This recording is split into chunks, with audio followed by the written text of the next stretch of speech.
अस्सलामुअलैकुम नाजरीन। नाजरीन, सबसे पहले आप ये वीडियो देखें जो लाहौर की सड़कों की है और सोशल मीडिया पर वायरल हो रही है, और खुद बताएं कि आखिर ये लोग कौन हैं जो एक गरीब रेहड़ी वाले के साथ इस तरह जोर जबरदस्ती कर रहे हैं।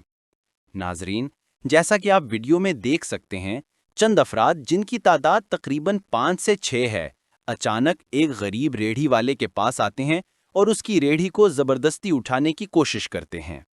हैरत की बात यह है कि ये लोग ना वर्दी में हैं और ना ही इनकी शक्लों से लगता है कि ये पुलिस एहलकार हैं। सब सादा कपड़ों में मौजूद हैं, मगर रवैया ऐसा जैसे किसी बड़ी कार्रवाई में हो। दूसरी तरफ वो बेबस रेहड़ी वाला बार बार कह रहा है कि भाई मैं तो घर जा रहा हूँ, मैं यहाँ कुछ बेच नहीं रहा, मैंने कोई गलत काम नहीं किया, मगर उसकी एक न सुनी गई। नाजरीन, ये सवाल सबके जहन में उठ रहा है कि आखिर ये लोग कौन हैं, किस इख्तियार के तहत एक मेहनतकश का रोजगार छीनने की कोशिश कर रहे हैं।